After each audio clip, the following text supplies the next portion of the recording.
Oh God. Hello YouTube, I am Aaron from Lone Star Drift. One of our drivers here, Rudy Martinez, is in the middle of building his very own Formula D car. He's gonna be like, it's not just a Formula D car, but don't believe him. He's building it for Formula D, and I thought it'd be fun to chat with him during the build process. So Rudy, get over here. Oh man, we're doing this. This is his shop, Texas Tires and Parts, correct? This is. And he runs it. He sells tires out of it. He builds cars. He does all kinds of stuff. He's been in the drift community for decades in Texas. He has JZ cars, VQ cars. You've had KA cars that you blew up a ton. So anyways, we're here to chat with him about his G35 crazy car. Specifically, what I want to chat with him about is the thought process of how he's building it, because you have a clean slate and you can do anything you want. You could build the most competitive like Corvette chassis or some whatever you want, and he chose this. He chose a G35 with a JZ, with a dog box, with a quick change and all that stuff. So tell me why you would start with that platform.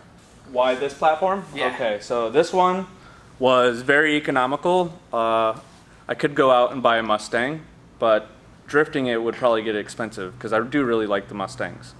The bodies look awesome on them, and the bodies also look awesome on this, but like a bumper would probably get expensive after a while trying to make. Bumpers are super cheap. It's like $100 pre-painted, because I did this for mine, the 2011. Yeah. The newer bumpers, because there's more of them in junkyards, are actually cheaper than the old ones. And they're pre-painted in the correct color, if you stay a factory color. Yeah, even if you get like at 150, like, okay, that is economical still, but like someone's more like. And no shipping. Sorry. More likely to give me the part, because they want to see the G35 looking good, and the bumpers are also pretty available on this, and the tail lights. I don't know if you know this, but Mustang bumpers are also available. Oh, Keep God. going. But no one's gonna give you a Mustang bumper Why wouldn't they? because I want to do There's like so many more aftermarket I would do like Mustang a things in this world. 2018 or something. Yeah. Who's gonna have? They're pretty cheap. Okay, They're well, abundant. And there's so many more companies that deal with them and sell them. There's far fewer G35 people out yeah. there. Sedans. Anyways, he's in for a long video at this rate. Keep going. anyways, yes, I wanted to be different. There's obviously not this, and it's newer. The S chassis is kind of already coming to an age. Yes, S15s, but that's also an expensive Too platform. expensive for all the S-chassis stuff now. Too expensive. You can't just go get doors for $20 kind of thing, which you can on a G. Yeah, I already have doors that people are like shelling out or like getting rid of, throwing away, and already donating me stuff to keep the car going, and I haven't even driven it yet. I doubt that would be the same on a 28 Mustang. The doors are much more expensive on the new cars. They're about $500 for a full door in good shape. I mean, it is what it is. A lot of the other parts are super cheap, like fenders and everything are crazy cheap. Yeah. They're still at Certifit, or those companies that sell aftermarket body parts where they don't sell S-chassis stuff anymore. I'm sure they still sell this. You can, because I got my 370Z front fenders, I think, for like $150 new, I want to say. Okay. That's not Yeah. So keep going. Keep telling me about it. bad. It's an interesting choice. Yeah, I think it's different, and once it gets some more style into it, and people might think it's a pretty neat car. Okay, so this is his ultimate expression of a competition car. Is that accurate? I think so. Why, when you're building an entire car, though, would you not choose a Corvette or a Mustang over this? I can understand a Mustang because a Mustang is super heavy to start with, but they're tanks. But like a Corvette, I would think would immediately out of the box be more competitive than this chassis, just from a engineering perspective of the weight, the layout of it and stuff, the weight distribution. A couple things the came into drivetrain mind. from the factory. The suspension is equivalent to a 350Z, so you got that. The aftermarket support's there for all the tuning on the setup on the suspension. Then, on the wheelbase side, it is kind of long. It's about it's 112. I like long wheelbases. So, but an E92 is also long, and it's probably the most competitive car right now in Europe and here. Yeah, that's weird because Chelsea always tells me he hates the E92 rear suspension because it's not trailing arm. It's like a multi-link, I guess 5-link. Why would you say it's the most competitive? Because all the HGK cars? Yes, all the HGK cars do very well, and they're very gripped, and probably the fastest car, mechanical-wise, I think. Okay, fair enough. And that's why you built a G35. Yes, it's my closest. It's my closest mix of cars that I think I'll be able to do some pretty neat stuff with, and it's not going to be too expensive because those chassis are also very expensive. I do agree that this is a very durable chassis. It's very inexpensive and all those things. I would say if I was building personally myself an all-out competition chassis, this probably wouldn't be my first choice. But by the time you gut everything, a lot of cars are just shells at that point, and it doesn't even matter. There are a bunch of good things about this car where they have really strong drivetrains from the factory. Things are pretty overbuilt from what we're used to, like the R200s and stuff. This has a 350Z diff, which is a lot bigger. So continuing now, you've talked about the chassis. How do you go about the engine choice? What did you pick? The engine choice is going to be a 2JZ. From OCD Works, it's going to have the 5-axis machine to the head, billet main caps, and I went with that because I wanted to have something overbuilt, so I can hopefully have it reliable. And they're the same people that do Chris Forsberg's and some of the work for Forrest Wang, so it's going to be reliable. Last year they had 0 motor failures, so in FD. Awesome. Didn't he have a lot of motor failures outside of FD? Who, Chris Ford? Yeah. I heard that he had a bunch of VR. No, when he tried to run the VQ platform, but when he went to the GTR and OCD took over, Before that, though, with the GTR platform, he had a bunch of VR issues, I thought. That was another motor. Oh. So you're going 2JZ. 2JZ. You've currently been running a 1JZ with a lot of success for years. Yes. The platform's been incredibly durable. You drive it super well. So I agree that you have a lot of JZ experience. It's great not to jump out into something that you don't know. Because like if you were to go VQ or a crazy LS, you don't have all that experience. So you're kind of starting off from square one. You're a really good mechanic, though. You do mechanical work for a living. You do car stuff, so you bring a lot to it. But that's your ultimate expression of the drivetrain is going to be JZ stuff. JZ stuff. You agree? And the parts are available. You kind of, when you stick to one motor, you'll tend to have a lot of spare parts. As I got like coil packs. I got JZs, probably 3 of them on the floor, and they're all ready to go.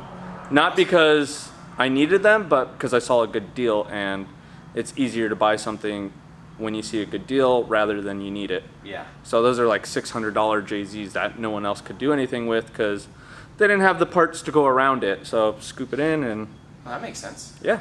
And the transmission, you want to slide it on over here? Oh, yeah. Show us the transmission. Why didn't you go with the sequential? Sequential? Because it's too expensive. I feel that about everything. But I want one though.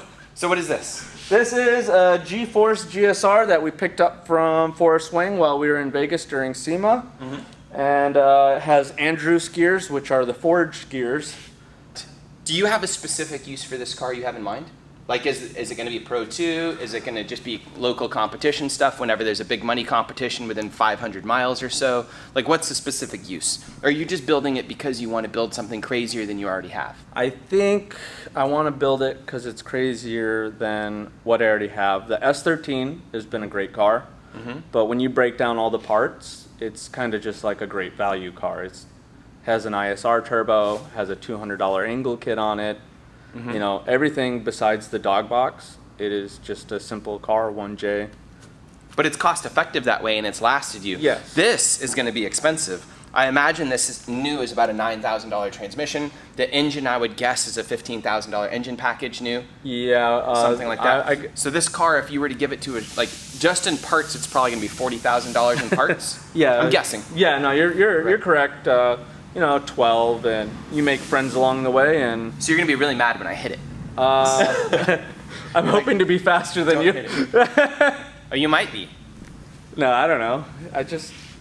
I want to, experience it, and yeah, the plan was to go to Pro 2, and I thought I was going to have some backing, and it didn't happen, so here we are. Everything's out of pocket, of course, and every tire that we sell, every wrench that we turn goes back into the cars. It doesn't matter. I'm going to keep going because I don't want to just not do something. Yeah. But say that you went with a normal like CD09 transmission or something else, a ZF box in this car behind it, and you just had to shift a little bit differently and everything, you could bring the cost of the car down drastically. And if you don't have a specific purpose for the car, that could be a much cheaper way to get your mindset in there. But then it's not an ultimate like expression of what you want to build. So this clearly states like, I want a full drift car that's a race car, that's the best parts I can buy within reasonable budget. Like a sequential's 20 grand, so you're not going to do that. So, but this is like the ultimate for you then. On the clutch side, since I have the S13 and it already has a dog box, I've already reverse engineered the clutch, and I made a $1,200 clutch into a $500 clutch. That's with the same parts. And some of the parts I can even buy locally. Like the discs were $300 before, and now they're like $120. I do something similar where I take a $10,000 car and I make it a $5,000 car by drifting it. So at the end, I did all the calculations, and I'm $2,000 over a CD09 because there is no cheap reverse engineering that stuff, because Spec makes something and so does Collins, and there's not a bunch of used ones. But no, it like, makes sense. I understand the that. dog box stuff is based off LS stuff, and you're able to put these parts together a lot cheaper. I used a brand new R154 for the same reason. When I think of Rudy, I think of someone that takes a car that's built out of inexpensive parts but a lot of experience putting them together. So they're very reliable. So it's a good chassis, it's a good setup car, it's aligned well, it's tough. It's mostly just really sorted. And you know the difference between a sorted drift car and a not. And then we put you up against, say, Nick Novak in a $200,000 car. We put you up against people with very set up cars. And it doesn't seem to make a difference. Like drifting is an ultimate equalizer. If you have a well set up car that makes a decent amount of power and has a decent amount of grip, it's not, I understand when you get to the very, very top, gearing is incredibly important, you know, the very small things. But until that point, those things aren't that important. So your S13 for you works super well at the limits. Like, do you think this car will be that much different? Would you beat yourself in the same car? Is this going to be that much better than your S13 is what I'm trying to say? This is going to be way beyond the scales of anything that the S13 is capable of. I think the people that I do have to go against now are really good drivers, but understanding what you're building and understanding what you're doing is two totally different things. Being able to set up the mechanical grip and then understanding, hey, I have too much grip for myself to drive, which I've done that before and I've been there. Okay, let me dial it back some, and this is what's going to work for me at this time and place. And these are things that you have to think about when you're going against someone that's wallet's a lot bigger than yours. And but do you think that you could have just spent $4,000 updating your S13 and it would be just as competitive as this? Or do you think this is going to have an inherent like competitive edge where your other car wouldn't be able to compete? This is going to be fresh. This is going to be the parts where I want them to be, as where the S13 is 10 years old. The S13 already had a cage. It was already a drift car before I got it. So everything's kind of a Band-Aid over another Band-Aid. I understand that. So like the rear mount radiator's not ideal. It covers all my fuel stuff. So when I have a fuel problem, which I've only had one, I have to move the rear mount radiator out of the way to access something else. So in a 5-minute call, that's not a very ideal. And I've just had to cut a lot of metal and go back and try to make things work the best that I can. Yeah. So this car is just going to be what I would think would be ideal and where I would want the parts to be the first time, rather than making the sacrifice, okay, we have to put it here because there's nowhere else to put it. The second time that you build a car, you're a lot better than the first time. The third time, the fourth time, you keep getting better. So this is an iteration. Yeah, and it's going to be a lot better. Everything comes from some idea of, you know, at one time I was like, fuck yeah, gut the doors, get all that shit out of here. But now when it rains, it's like so terrible. I have nowhere to hide. Yeah. So now I got the windows. You know, the cage is not as aggressive, and you know you're gonna shed some weight with how many less bars you have. Tuning. Yeah. And you're able to trim more and do more of the things to make it more of a balanced car. And once we do get the motor and the trans in, then the scales are gonna hit. Then the fuel cell's gonna matter where it goes, and the fans are going to matter where it goes, and same thing with the fire suppression and all that stuff. Everything's going to have a location for a reason versus this is where we have to put it. Okay. So jumping back for just 1 second to the engine, why not swap over, since this is an iteration build, and I understand you have all the JZ parts already, and I was talking like sometimes doing the same thing. I was talking to Dustin Miles, and he has a 1JZ in his Formula D car, and I'm like, why don't you have at least a 2JZ? He's like, well, I have all 1J parts. Yeah. You're like, I don't want to swap over to a 2J platform. And I'm like, but with a 2.5 liter displacement, you are drastically behind the ball. Like everybody else has almost a full liter displacement on you that's running the same engine package. Why don't you update to that? And he's like, well, I just have too much 1J stuff. Does getting into all JZ stuff for you hold you back? Like, could you be doing more? I understand that the JZ is a winning package and stuff. There's nothing wrong with it. But you could swap over right now to a V8 platform. No questions asked, I would go LS. If I had the money for the dry sump, the motor itself, you're doubling in JZ parts as what the power quality turbo. You need more ECU to control it. You need all that stuff. Yes. Yeah. The LS stuff is cool on the cheap side, but when you get to actual competitive level, it gets gnarly expensive and hard to maintain. I don't think people understand that very well, how expensive a naturally aspirated motor gets quickly. Yeah. But they are awesome. I will say that. I have no issues with a good running LS. So you're only doing the JZ because it's cheaper for you because of the parts, not because it's ultimately better for what you want. You would totally be cool with the aluminum V8. Absolutely. Okay. Cool. So moving to the rear of the car, why would you choose to complicate your life? Do you want to... So we've told people his engine package is between a $15,000 and $20,000 engine package. Some of the decisions on the engine package are because he runs in Lone Star Drift. He won a Garrett GTX 35 RS turbo that's sitting over there. He won an ECU Master ECU for the car. What else have you won for the car? That's it so far. Okay, well, two things. But those are two very expensive things because I was... Turbo's $2,700, or was when it first came out. I don't know how much now. It's still expensive turbo. Yeah. That's $4,000 in parts, basically. Yeah, that's great. That, I use an average of about 4 tires an event and, $200 entry fee. So you kind of get your money back. And even though you can't win all of them, but that's something, it's better than nothing. And it kind of helps like with the support of, say, the ECU masters, being able to get that ECU, being able to build that relationship.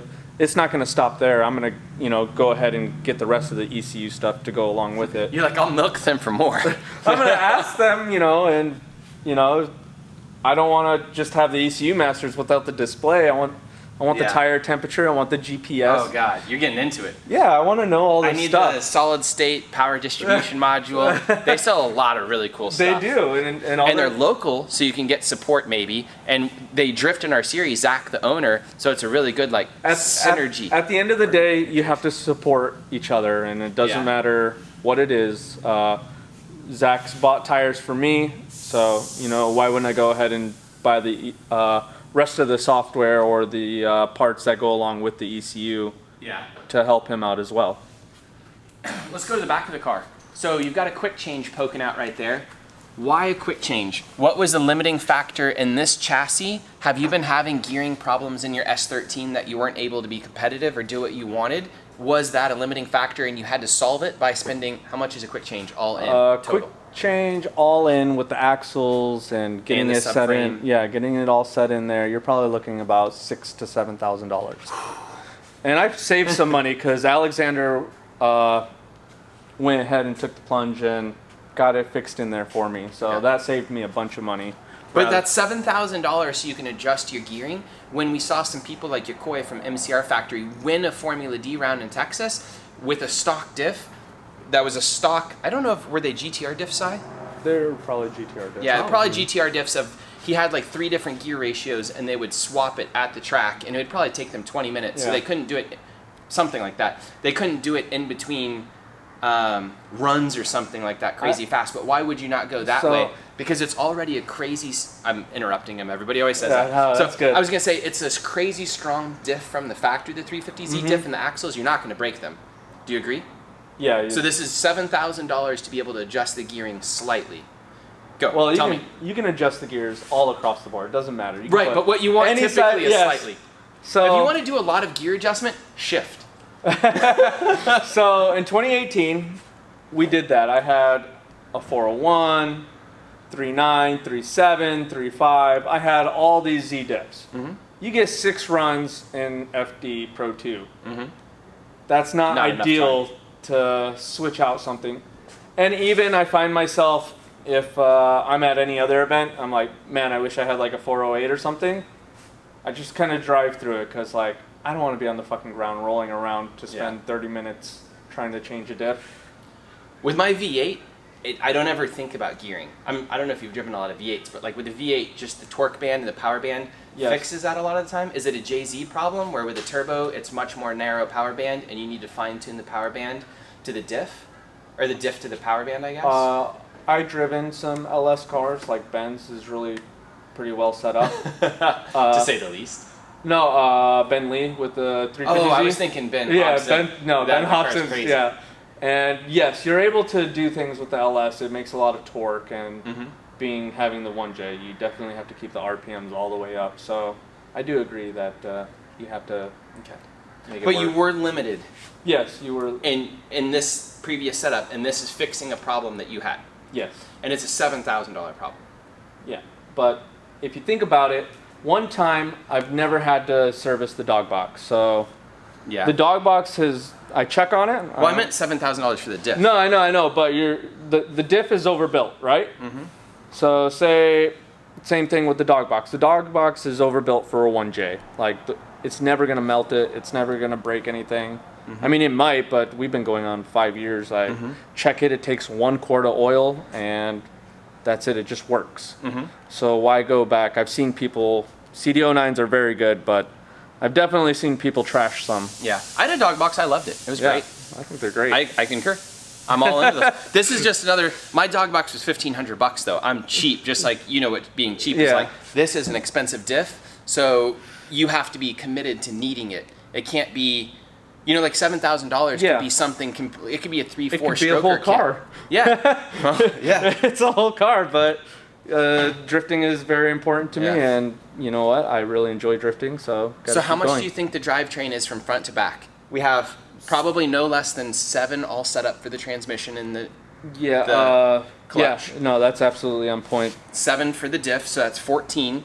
And then the engine completely loaded up with ECU, turbo, manifold. If you're buying all of it probably gonna be at 20. retail. Okay, so 20. So that's a $34,000 drivetrain without a drive shaft for this car right here. Yep, sounds about right. Well, I'm just saying. No, you're right. I think a lot of people that are fans, they just don't understand how fast it adds up. And I just like to, since we're talking, it's an easy thing to throw out there and kind of be interesting. Did you watch Josh Robinson's $15,000 a minute in FD video? Yes, but did you find that interesting? You don't spend that. I know that. No, we live totally different lifestyles. Yeah. So how much do you think your laps are per minute in Formula D or a highly competitive series like that where you're only getting 6 to 8 laps? Okay, if you want to take 10,000 to 15,000 and then per round, and if you want to divide that by 6 to 8 laps, and you'd have your number, but what is that? I don't know. But obviously the car has seen like $2,000 a minute for you. But like the car is that's crazy. But the car has seen so much more than that. So oh no, I know. But I'm just saying. So you're typically spending something like that over the course of a season per round. Okay. So you're still in the $2,000 to $4,000 range. Yeah, but spending. You go to a Lone Star event and you take as many laps as you want, and if I take 4 to 6 tires and they last, all day, it doesn't matter. Yeah. I'm just talking about pro stuff because of how much more expensive it is. Because your S13, you go through 4 tires, and if it's a Houston event, $150 to $200 entry fee, 4 tires, you're in $800 for 2 days with unlimited laps, basically. Yeah. And then it's dollars per lap. Totally different. I don't know. I agree. I'm just talking about it. It's crazy how much the numbers change when you have to drive across the country, and then you're just not doing the laps to change the math. Yeah, and the tires that you have to use are very strict. You can't bring your own tires, and they don't last as long and stuff. Yes. Okay, what else do you want to talk about on this? Let's see. I love talking about the cost. I love talking about the decision. No, I mean, we already talked about the cost. Yeah. I love talking about the individual decisions that you had to make on each part. Like say the coilovers. Are they simple? It looks like they're single adjustable. Yep. So why didn't you use something that was remote? Because you're already spending $7,000 for a diff. Why not go remote reservoir, suspension, and get as much fluid in there as possible and as much, everything crazy in there as possible? I think with the 3-ways, they're very good coilovers, but I think there has to be like a comprehension of what you're doing and know what you're doing and know how you're setting up. So these are the regular DS's, long strokes, and I think they're going to be good for setting up for my abilities to set up. So you don't always have to go. I completely agree with that. Like triple adjustable, just like, well, I don't know what I'm doing. My car is probably the fastest in Lone Star, and they're on BRs. Like it doesn't matter. You set up a good spring rate, and you set up a good coilover, and you set up your alignment good. It's going to be fast. Now, if you're on top tier running, I could see you going the 3-ways, but you're also probably not going to be setting them up yourself. You're going to have someone smart setting it up for you. Are you only fast this season because Ben Hobson and Sean aren't here? So the fast cars left, so you can say you're the fastest guy left? I will yank them still. You think so? Well, no, maybe Their not cars Ben. are so What about fast. no bag?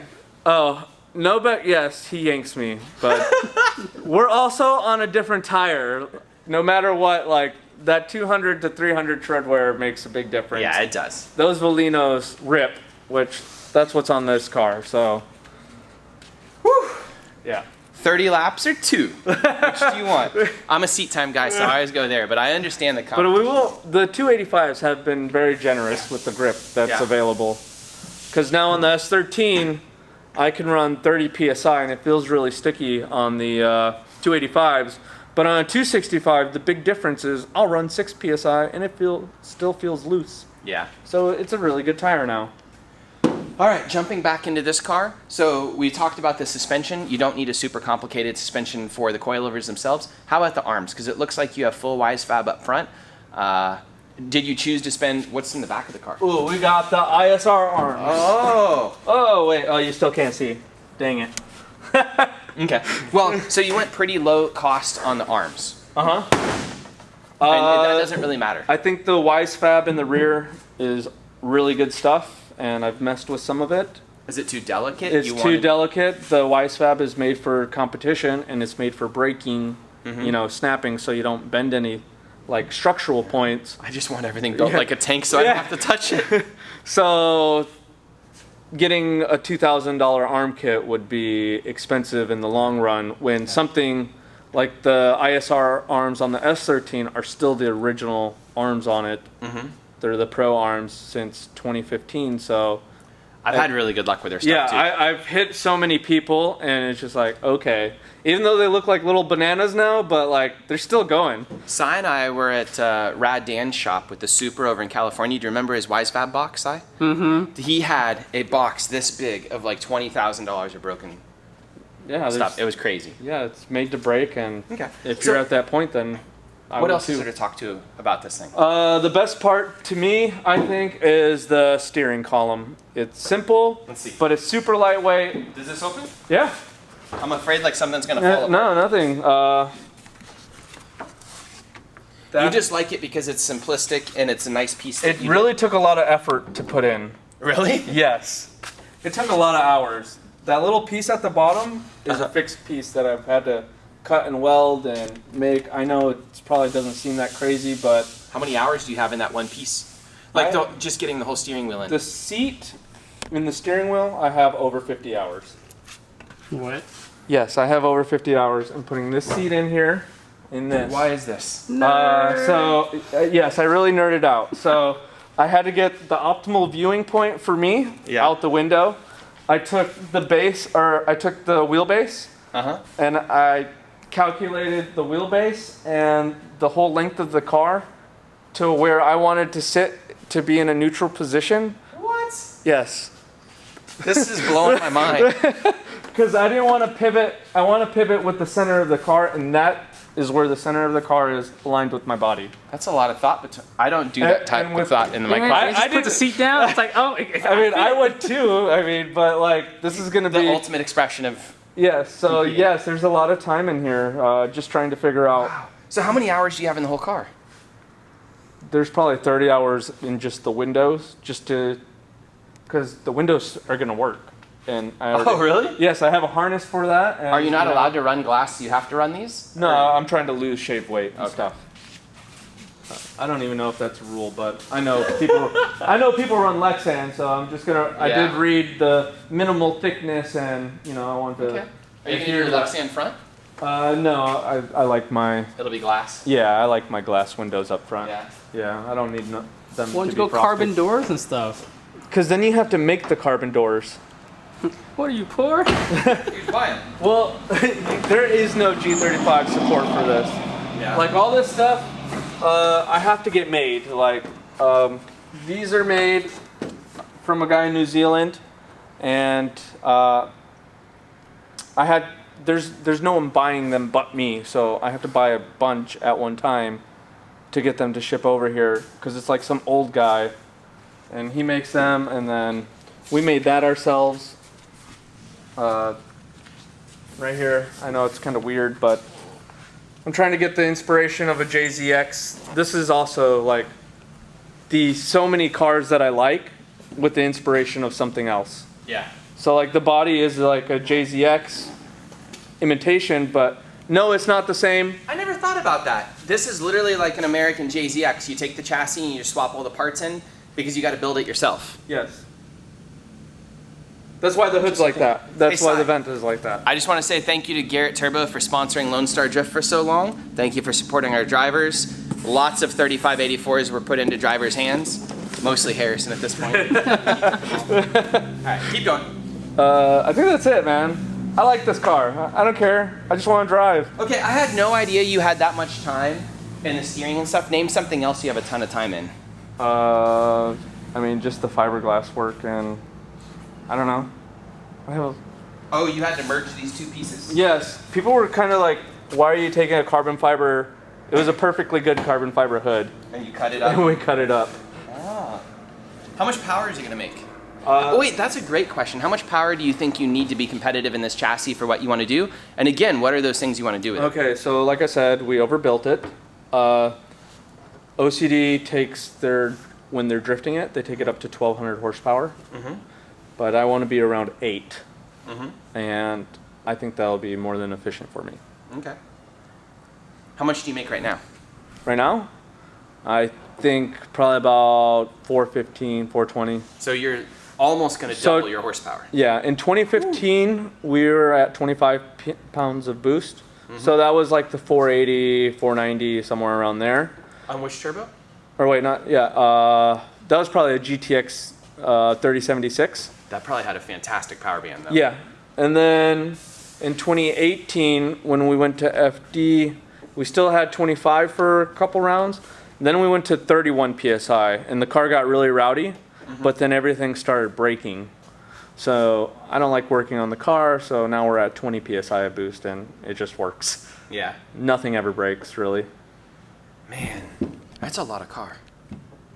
Could you imagine if I was like 5 years ago, I'm like, you're going to put X amount of dollars into like a $500 G35 shell. Would you believe me?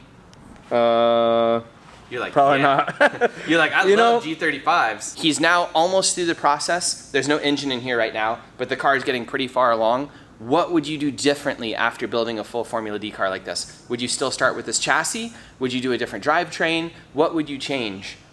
I mean, like, you can't change it now. But you're stuck. No, I think I've made all the decisions that I wanted besides a sequential, but everyone dreams about a sequential. Yeah, they're too expensive. Yeah, they're way too expensive. But other than that, I really like the car. I like the way that it looks, Yeah. and it's different. Cool. I love it. All right. Thank you, everybody. I hope this was an enjoyable episode.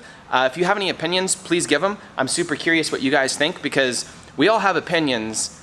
There's a whole saying with that. But I think that each of us have a very different perspective. Like if it was me, I'd be like, I would build a Corvette maybe, or I would start with a different chassis. What would you guys start with? I'm curious about that because I'm just very surprised what we all do in the end. Because some of my cars, like my favorite best car right now is an S14 junk box car, much like your S13. Yes. And I would love to build a car to this level, but it's very expensive. It's a lot of commitment. And then also it's like you're marrying that thing. Like you're in for... As soon as you put a cage in it, you're marrying it. Yeah, Yeah, like you're in it long term. Like well, you can't sell this car now once you're done. No. It would be worth pennies on the dollar. So like, you'd have to part it out or rebuild something else. You're in it. It's just gonna sit Okay. here. So tell me what you guys think. Thank you. Goodbye.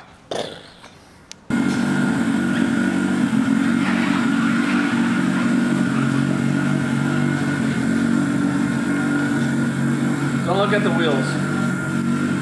Now that they're straight.